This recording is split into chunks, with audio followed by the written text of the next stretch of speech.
심화에 대한 부분이 이렇게 심화 피라미드 구조처럼 되어 있어요. 일단 일반 진도는 성에 안 차요.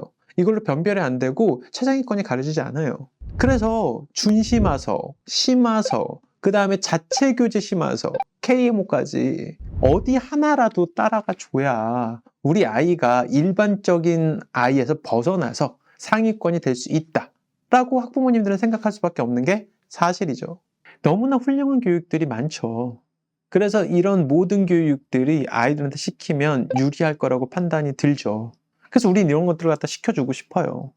그런데 여기서 문제점은 이런 모든 교육들을 다 시켜버리면 아이들은 이런 학습들에 맛보기만 하고 제대로 된 역량으로 승화시키지는 못하는 경우가 많습니다. 우리가 조심해야 되는 건 초중등 단계에서 본인이 제대로 해내는 주력 과목, 주력 영역이 좀 있어야 되는데 그걸 만들지 않은 상태에서 남들이 좋다라고 말하는 모든 과정들을 전부 다 학습해야 돼. 이쪽의 분위기로 흘러가는 경우들이 너무 많다라는 거예요.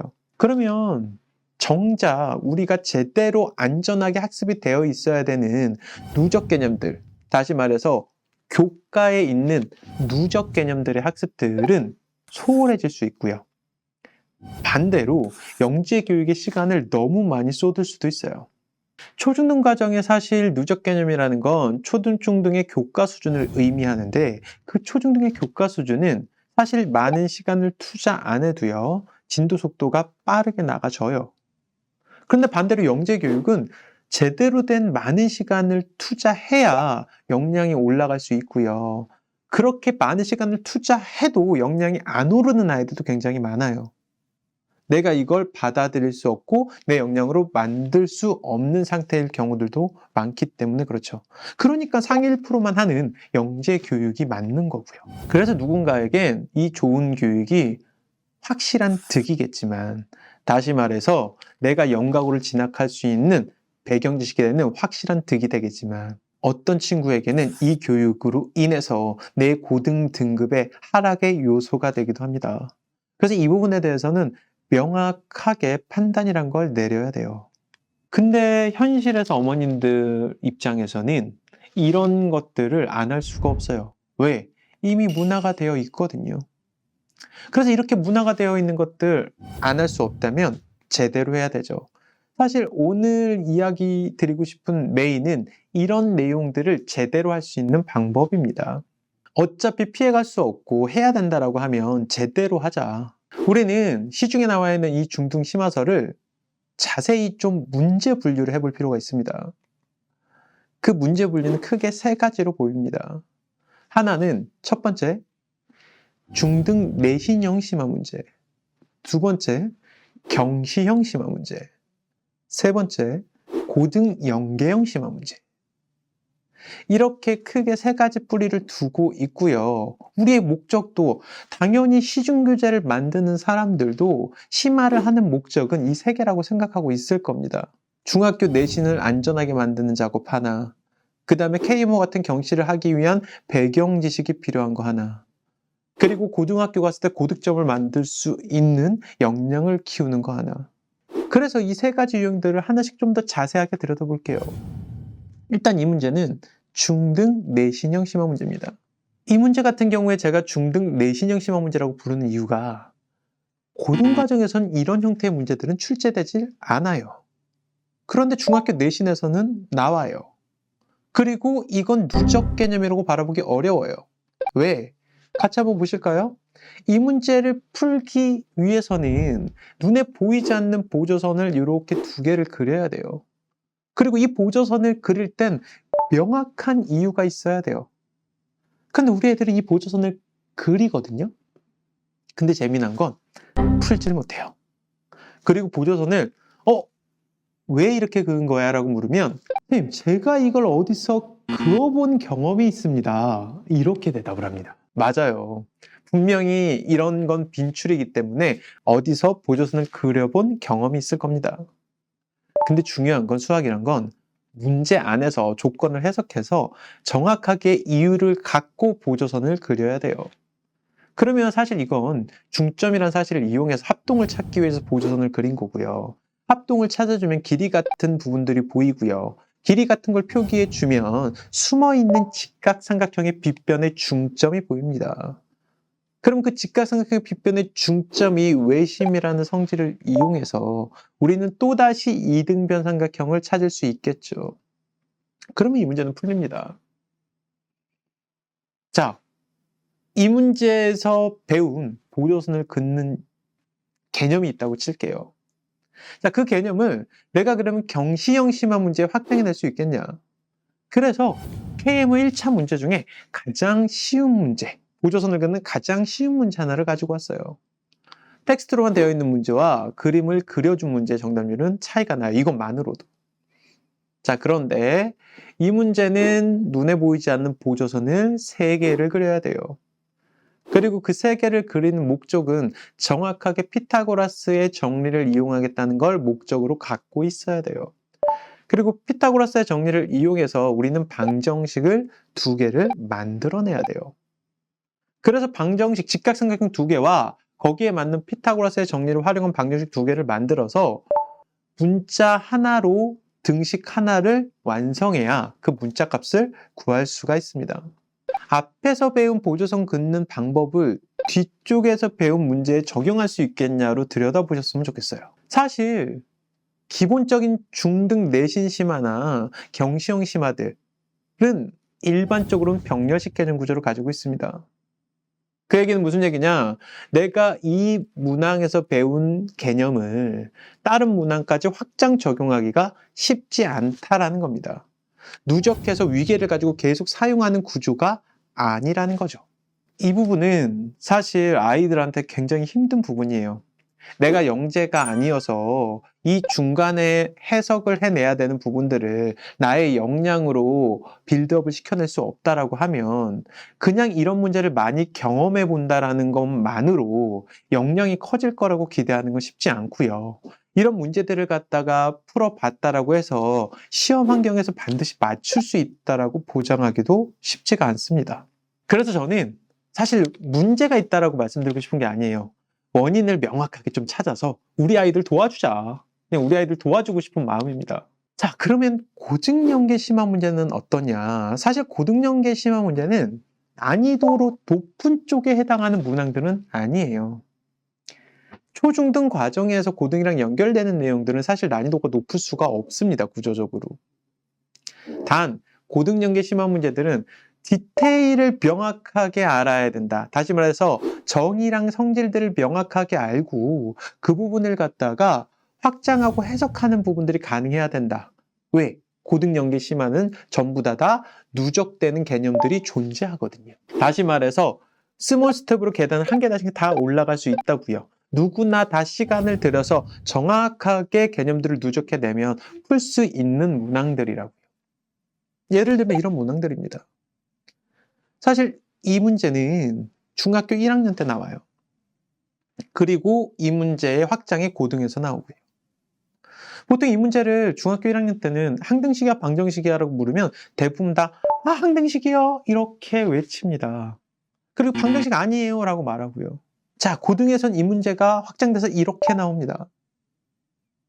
그러면 이 문제는 사실 이 문제 정답 안에 항등식이 포함되어 있어요. 방정식이 아니라고 배웠던 항등식과 불능 이 모든 것들이 포함되어 있다고요. 해가 무수히 많을 조건과 존재하지 않을 조건이 포함되어 있다고요. 그런데 이 문제를 초중등한테 풀리면 첫 번째 경우에 대한 답만 써요. 나머지 두 번째, 세 번째는 방정식이 아닌데 왜 구해요? 라고 할 수 있다고요. 사실 방정식이라는 개념 안에는 항등식과 불능인 경우, 해가 무수히 많은 경우와 존재하지 않는 경우까지도 포함되어 있습니다. 그래서 이런 부분들의 디테일들을 명확하게 알고 문제가 원하는 출제 의도와 표현 방식대로 정확하게 해석해낼 수 있어야 제대로 누적이 된 게 맞습니다. 막상 심화서 한두 권 정도를 학습하면요. 심화 문제가 실제 시험에 나와도요. 애들은 못 맞춰요. 그 정도의 학습량으론 정확히 나한테 누적이 돼서 체득이 되지 않습니다. 더더욱 경시형 심화나 중등 내신형 심화는 더더욱 그렇고요. 그리고 고등 연계형 심화도 사실 고등 과정에서 위계를 가지고 앞뒤 맥락에 맞춰서 똑바로 배워야 되는데 갑자기 고등 과정에 있는 문제를 뚝 떼서 중학교 과정으로 갖고 와 버리면 앞뒤 맥락 없이 이 문제를 그냥 경험하는 데서 끝나버려요. 그렇게 학습이 일어나면 일반적인 친구들은 심화가 누적되질 않습니다. 그거에 대한 증거가 사실은 어떠냐? 중등 내신을 들여다보면 보여요. 그래서 제가 의도적으로 대치동에 심화 문제를 포함한 중학교 시험 전화를 가지고 왔어요. 그리고 그 과정은 2-2 과정으로 가지고 왔습니다. 중등에서 가장 어렵다라는. 그리고 그 어렵다라는 2-2 과정에서 심화 문제를 찾아봤더니 복합 개념, 단위 개념이 여러 개로 구성되어 있는 복합 개념 문항이 2문항이 들어있었어요. 이 문항은 단위 개념 6개가 복합적으로 나오는 구조고요. 이 문항은 단위 개념 4개가 복합적으로 들어있는 문제입니다. 중간고사 하나에 2문항이 들어있었고요. 일반 교재 난이도 문항이 18문항이 들어있었습니다.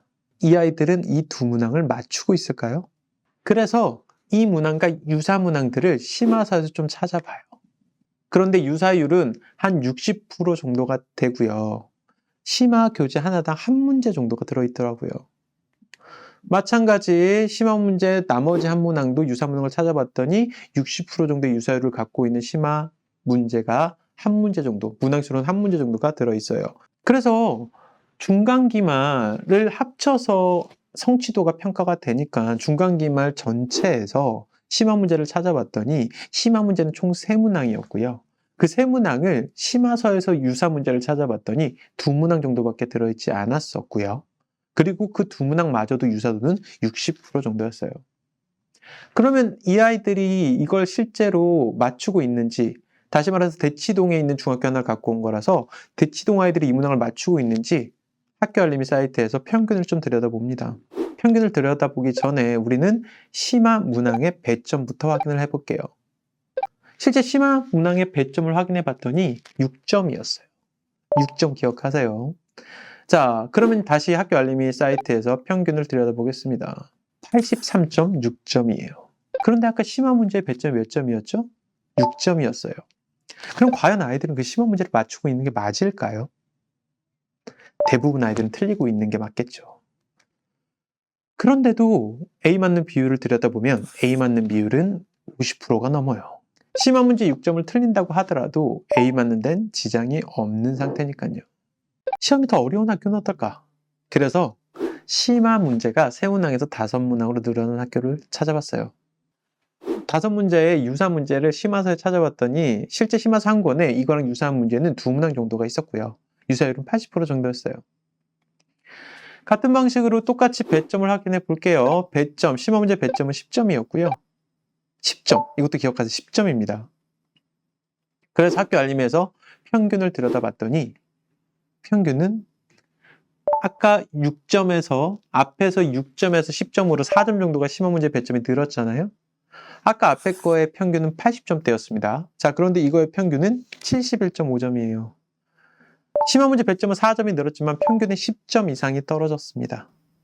사실 우리 아이들은 심화 문제를 2문항을 더 늘려버리면 안 틀려도 될 문제까지 더 틀리게 돼 있어요. 그리고 심화 문제 배점이 10점이었기 때문에 사실 심화 문제 외에 다른 문제까지 더 틀리면 A가 안 나오죠. 그래서 A 맞는 비율도 현저하게 떨어지는 게 보입니다. 우리는 여기서 이 생각을 좀 해야 돼요. 아이들이 실제 심화 문제가 학교 시험에 나오면 그 학교 시험 환경에서 맞출 수 있냐? 대부분은 그렇지가 않습니다. 우리는 문제집 환경에서 문제를 풀 때는 단원으로 나눠져 있고 난이도도 막 구분돼 있고요. 그리고 명확하게 힌트가 될 만한 것들도 옆에 써 있어서 편안하게 풀고요. 그걸 안다고 생각하는 경우가 되게 많아요.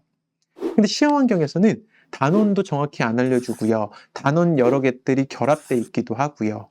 그 다음에 힌트가 될 요소들은 전혀 존재하지가 않죠. 그리고 거기다가 시간 측정까지 해버립니다.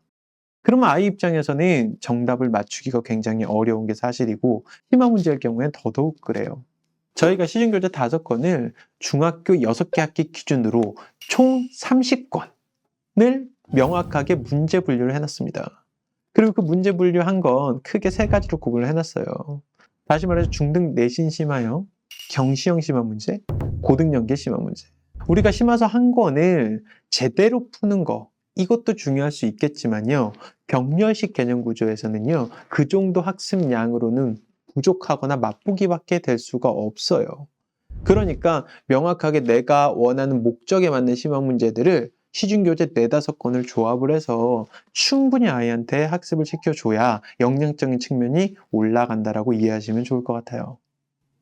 그래서 지금 드린 이 문제분류 키트를 활용해서 내가 지금 중등 내신이 목적인지, 경시를 하는 거가 목적인지, 아니면 고등에서 고득점을 맞는 게 목적인지를 명확히 좀 시점별로 따져보시고 거기에 맞게끔 중등 심화서를 적극 활용하시는 걸 권장해 드립니다. 너무 품이 많이 들어갔어요. 이 자료를 만들기 위해서. 열심히 만든 자료를 같이 이렇게 공유 드리고 싶으니까 잘 활용해 주시면 좋을 것 같아요.